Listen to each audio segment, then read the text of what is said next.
Hello guys, so it's still kind of hot, and I, as we all know, can't handle the heat, but I tell you who can handle the heat, J.K. Rowling. So let's talk about J.K. Rowling with as much enthusiasm as we can manage while trying not to in any way remotely raise our body temperature. So first things first, I kind of feel like I owe J.K. Rowling a little bit of an apology.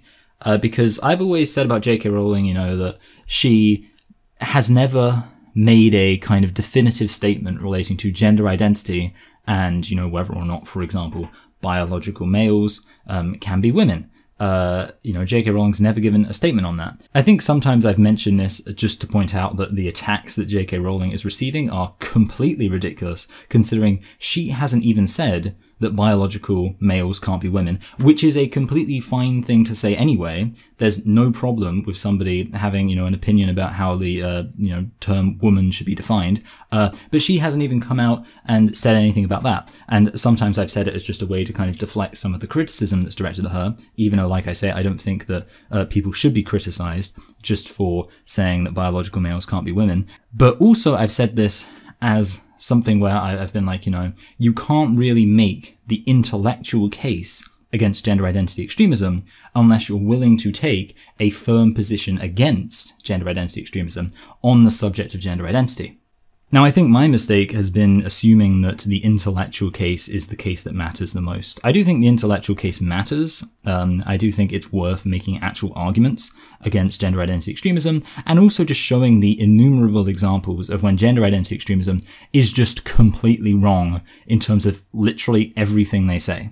My approach has been to hyper-intellectualize the debate in order to make it harder for gender identity extremists to argue that this debate is about how one personally feels about individual trans-identified people, which of course is not what the debate is about at all. But ultimately, it's clear that for a lot of people, this will never be an intellectual debate about the veracity of the arguments involved, and a big part of it will come down to personalities and emotion, and I think that's just an inevitable consequence of the human condition. And with that said, I think J.K. Rowling has been absolutely phenomenal at presenting a personality that allows a lot of people to see that you can be a kind, loving, decent person and have objections to the real-world consequences of contemporary trans activism.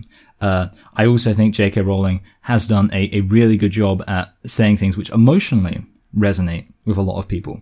And I think, you know, there are a lot of people who look at the things J.K. Rowling has said and they are saying, you know what, I'm on her side. And when you look at the tweets about J.K. Rowling, because right now J.K. Rowling is still trending on Twitter, and a lot of the comments are from celebrities, people who are not interested in the gender identity debate, who are basically just saying that they support J.K. Rowling, they think that she's brave, and they think that she does not deserve the abuse that she's getting.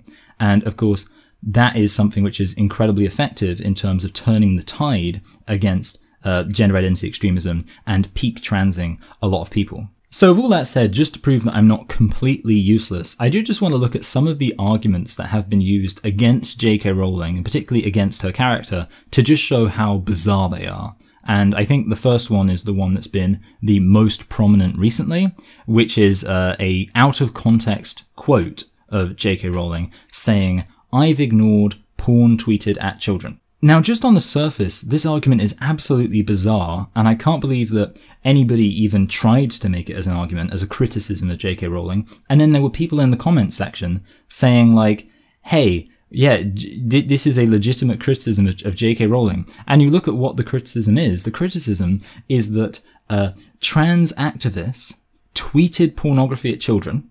And if you don't know the exact context, it's that when J.K. Rowling, obviously J.K. Rowling being a children's author, interacts with children to a significant degree on her Twitter, and there was in the immediate aftermath of J.K. Rowling coming out and supporting women's sex-based rights, there were a lot of trans activists who would literally jump onto any tweet that had children on it and start tweeting pornography as a form of harassment, and obviously a form of tremendously misogynistic harassment. Their argument is that J.K. Rowling said that she ignored this, and they're saying, you know, that makes her look bad because she ignored the pornography being tweeted at children. It's like, but you were the ones who tweeted the pornography at children. Like, the fact that this is considered a legitimate criticism is absolutely hilarious. I think it's really difficult to kind of deal with a situation where somebody thinks they're making a good argument, and maybe they even think that they've kind of got you like on the ropes a bit because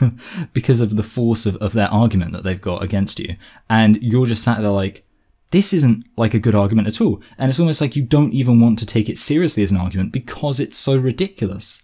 Like, how can anybody like take seriously the idea of getting into an argument over whether or not J.K. Rowling ignored the pornography that was tweeted at children by trans activists?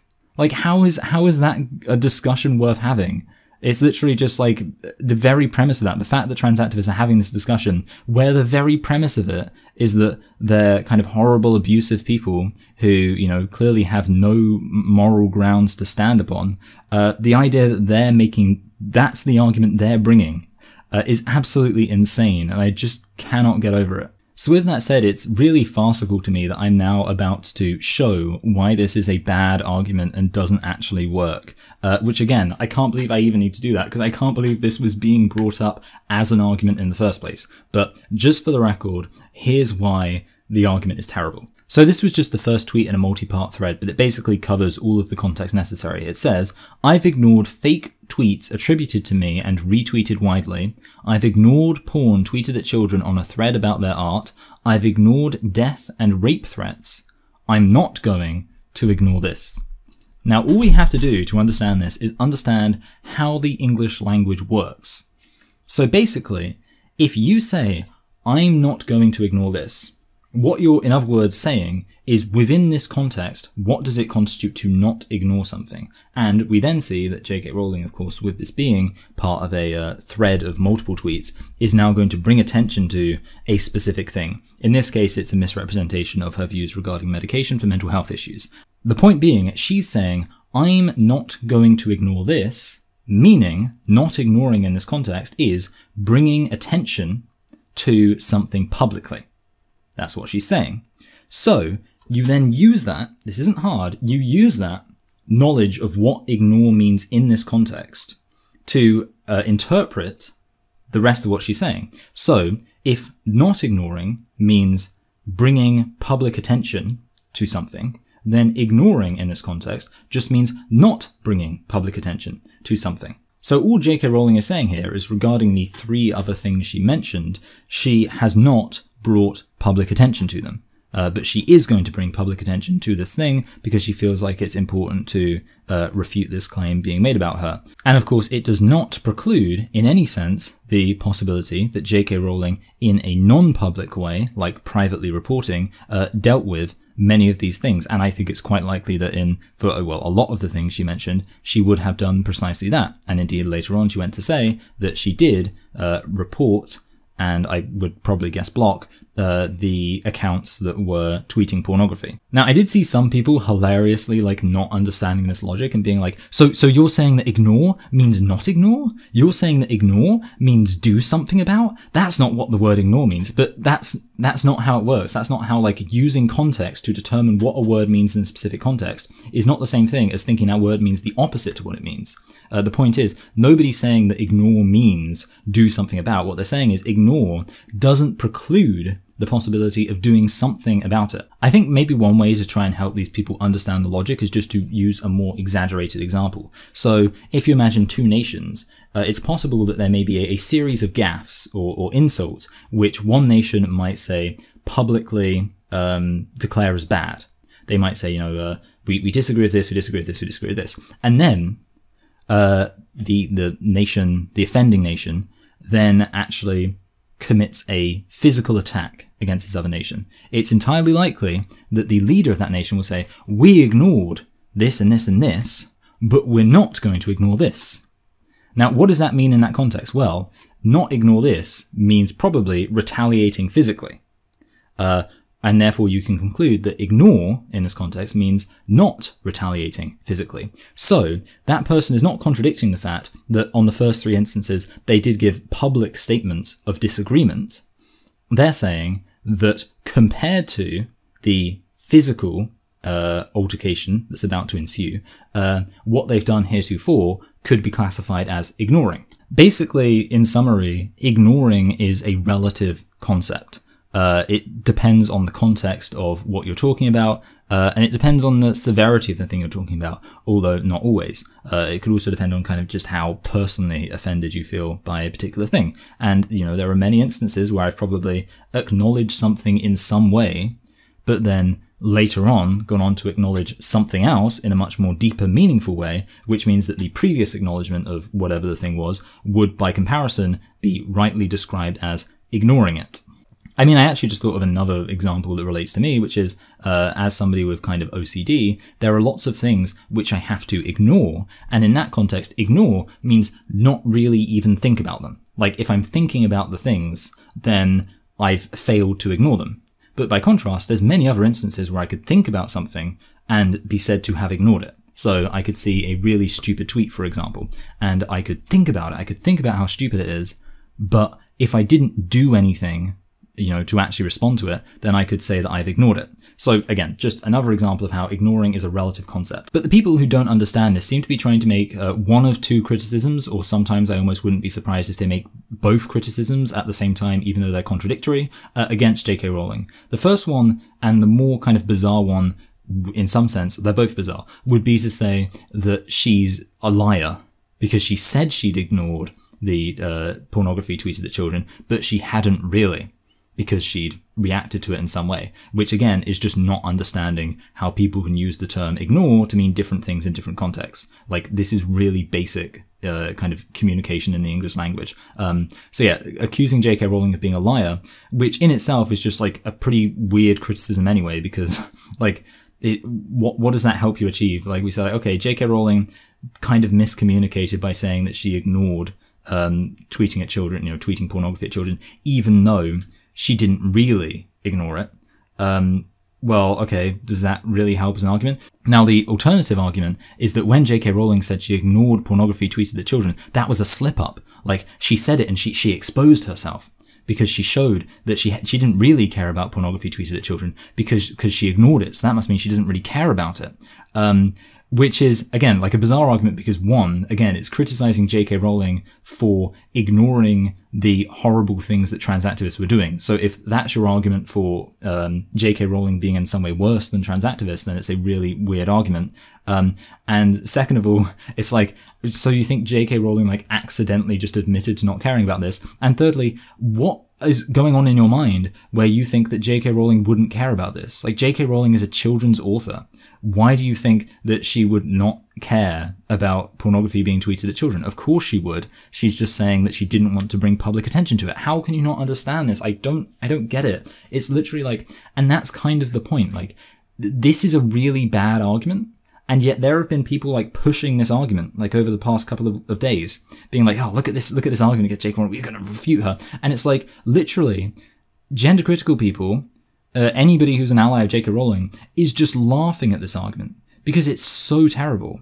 Like, I'm literally like, I'm refuting this argument for fun, basically, because I already know that it doesn't, like, it's a stupid argument anyway. It really doesn't matter at all. And I don't think anybody with half a brain cell is going to take this argument seriously.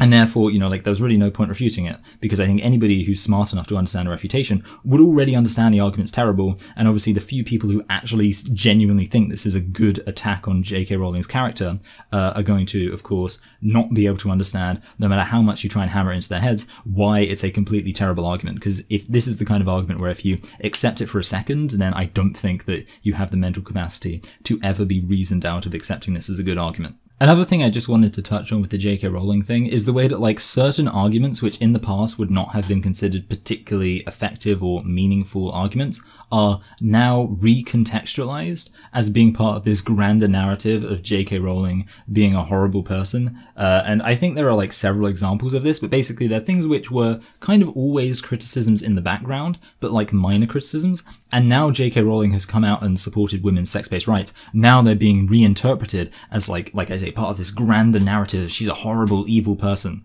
I think the first criticism has been the way that characters being gay in J.K. Rowling's work have been handled, where obviously in the case of, for example, Dumbledore, she revealed that Dumbledore was gay, but she revealed it after the fact, And there is not really that much strong textual evidence within the Harry Potter books themselves that Dumbledore is actually gay.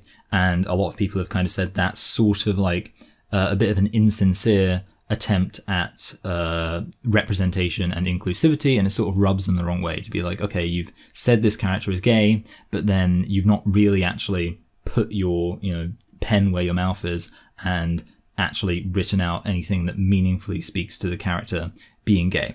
And, like this within a wider context was part of the kind of a thing which J.K. Rowling used to be most, before J.K. Rowling came out in support of women's sex-based rights, the main criticism of J.K. Rowling, and the main thing that was kind of like J.K. Rowling was known for was the somewhat bizarre, additions to the Harry Potter canon, where it was like the idea that she would famously, I think the classic example is the idea that wizards used to actually poop themselves and then magic away the poo.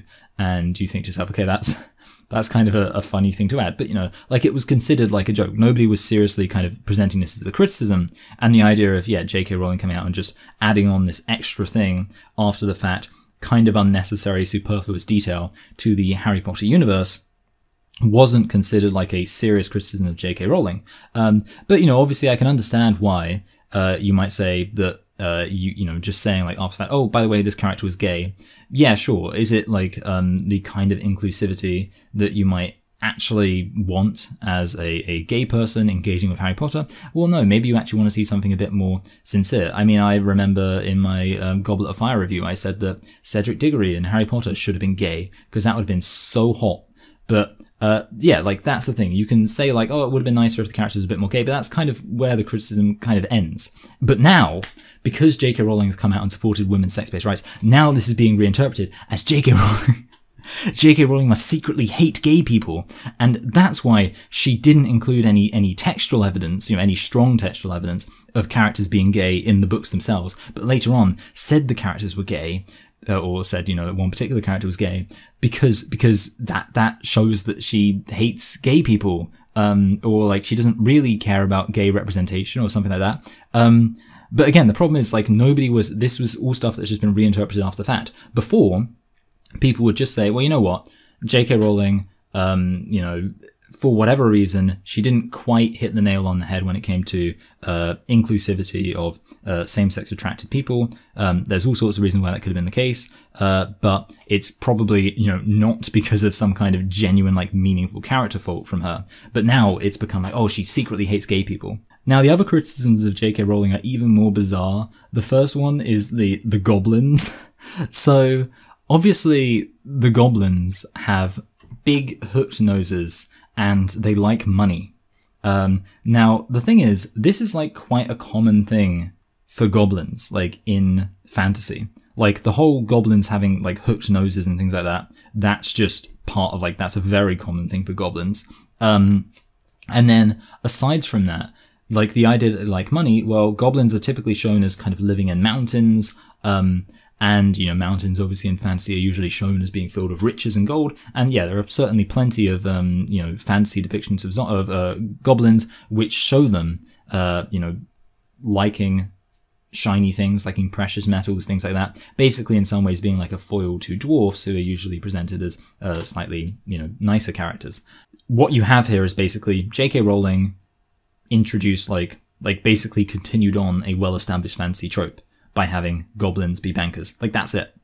And literally the only criticism you could make is you say, well, in a modern kind of context, you can recognize that maybe this does speak to certain anti-Semitic caricatures and things like that. And that, maybe J.K. Rowling, if she wanted to be super, sensitive to people's kind of, well, anti-Semitism and things like that, then maybe she could have, change some aspects of the goblins, not had them be like this, which even I think is a pretty rubbish argument in the first place, because it's kind of if you're literally going to say you can't have creatures with big hook noses being involved in money, then you're kind of it's almost like you're making the argument that those two things are what define somebody as Jewish, and that therefore everyone's just going to automatically assume it's some kind of Semitic stereotype, which I just think is kind of ridiculous. Yeah, sure, if the goblins were walking around I don't know, with some kind of affected oy vey kind of accent, then you'd go, okay, yeah, that's pretty offensive. But just like, I mean, for example, I do think you can make a criticism of Watto in the Phantom Menace, because he kind of talks it like this. Like, that's, and then he says, I only care about the money. Like, that's kind of a bit more offensive. Even then, like, you know, it's just like a blooming trope. But, like, no one can say, like, George Lucas is a racist anti-Semite. But you could say George Lucas was maybe not as sensitive as he should be to the fact that having a little alien with a big nose going, I only care about money, it's the only thing that matters to me. Like, that's probably going to rub some people the wrong way. Again, it just speaks to a kind of a lack of awareness of how these things can be interpreted. And yeah, but just like having some goblins, it just seems like a, you know, not particularly strong piece of evidence. Like, you know, if you immediately look at that and go, oh, Jews, maybe that says a bit more about you. I don't know. But with that said, this has now been, so the best criticism you could make is, like I say, that this shows kind of a lack of awareness to racial sensitivity, kind of like maybe not quite realizing how certain stereotypes have evolved, and that might be offensive to some people. That's the best criticism you can make. But now the criticisms become, J.K. Rowling's a secret anti-Semite, and she put that in there so that everyone would know that she hates Jewish people.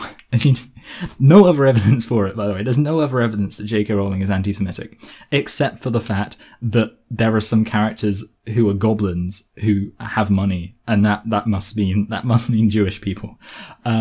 Absolutely bizarre. And that's the thing, like, these criticisms are hilarious. The final thing I want to talk about on this note is Cho Chang. Basically, there was this argument that Cho Chang is not like a real name, it's like made up. It's not authentic as a Chinese or East Asian name.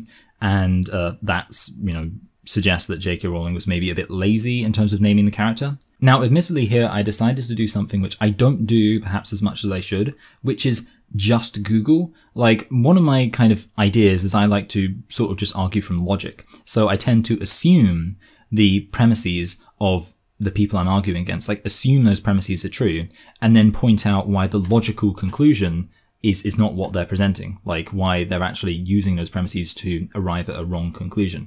And that's something I do a lot, because I think the logic is so bad, I'm just like, well, I can just show why the logic doesn't hold. But the thing is, a lot of the time the premises are incorrect too.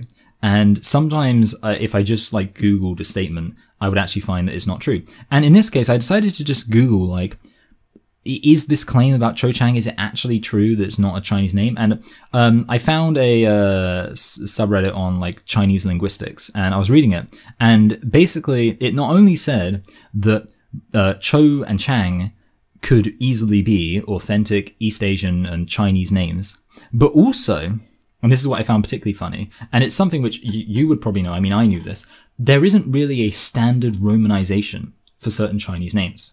Because obviously, the way the Chinese alphabet and things like that works is totally different from the way that the Latin alphabet works. So, you know, obviously there's a lot of kind of leeway that can happen with romanization, taking the Chinese sounds and presenting them as written English sounds. And there is no real standard romanization, no standard kind of format for romanization for a lot of Chinese names. So essentially, because of that, not only can Cho Chang be an authentic name to, you know, certain Chinese individuals, but also it could literally, there are like several names it could be.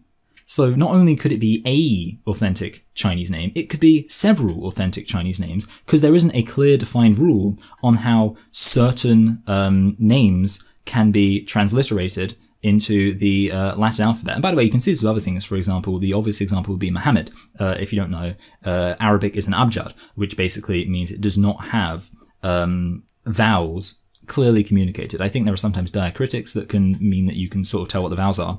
But and obviously Hebrew has this too, which is why YWHW can be read as both Yahweh and Yehovah.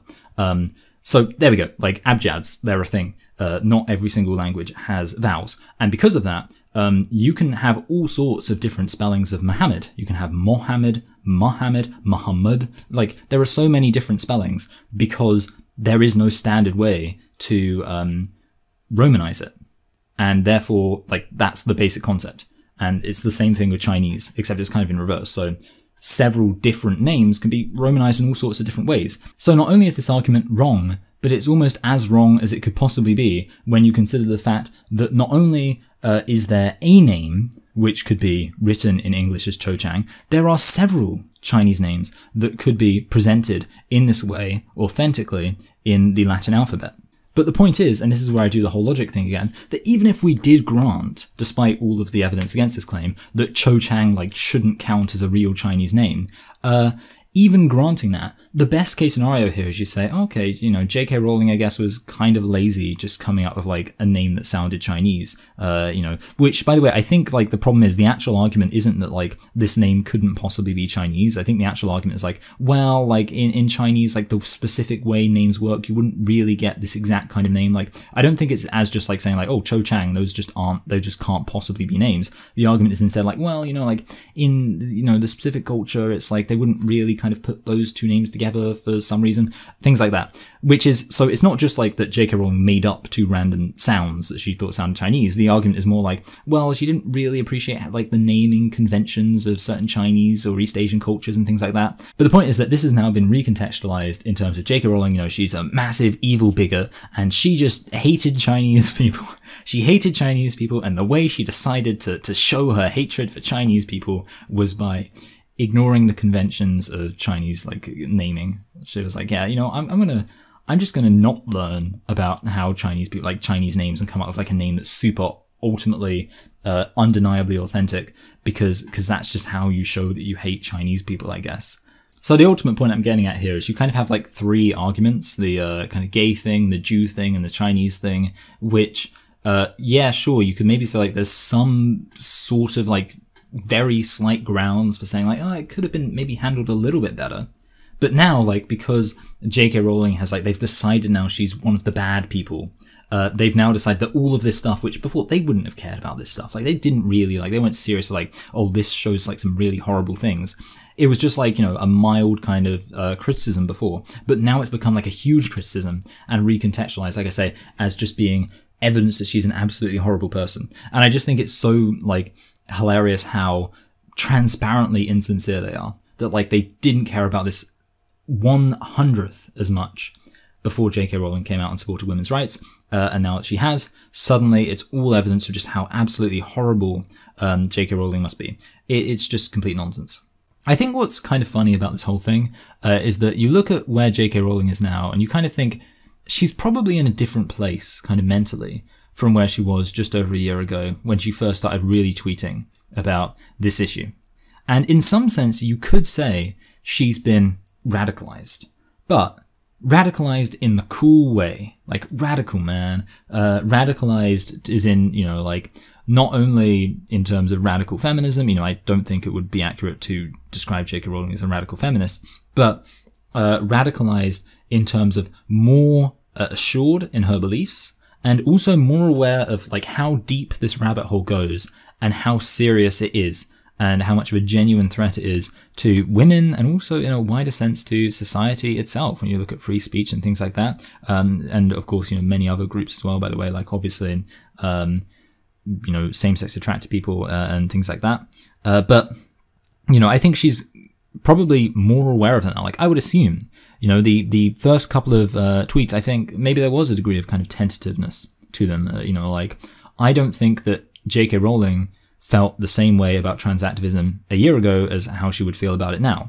I think now she'd be more aware of how genuinely harmful and horrendous and evil it is. And obviously, in some sense, it's sad how she's probably come to realize that, which is through the horrible amount of abuse she's faced. And obviously, it feels wrong to say oh, it's a good thing that she's become more aware of this, because obviously to say that she's become more aware of this is to acknowledge the reason why she's become more aware of this, because of the abuse that she's experienced. And, certainly one of my privileges as a male is that mostly I've become aware of the kind of horrendous aspects of trans activism, not through abuse that's been directed at me, but abuse that's been directed through at the women who I've come to consider my friends, through the interactions and things like that I have experienced through doing this on YouTube, and obviously seeing what they have to go through. and recognizing how horrendous and hard and difficult that must be for them, and how brave they have to be to continue with it. And I think, likewise, there are a lot of men, male celebrities and things like that, who are seeing what's happening to J.K. Rowling. And I assume that they're kind of looking at it and thinking like, wow, just even, like, certainly for me, it's hard to imagine even experiencing, like, anything, like, close to this level of abuse. And I mean that not just for J.K. Rowling, but for all of the women who I see in general talking about this issue, who I see getting, attacked by mostly males, but obviously, some women who are true believers in the gender identity nonsense. And, I do think there are male celebrities who are looking at what's happened to J.K. Rowling, and they're thinking, similar to me, like, wow, this really does show that there is something serious going wrong here. I think there are also males who are looking at what's happening to J.K. Rowling and saying, good, she deserves it, because she shouldn't have the opinion she has about how women should be defined, and for that she deserves death threats and threats of sexual assault, and to be misrepresented and slandered. And I hope that, I wish that every single one of those men could be remembered for what they've shown themselves to be. But unfortunately, there's far too many of them for that.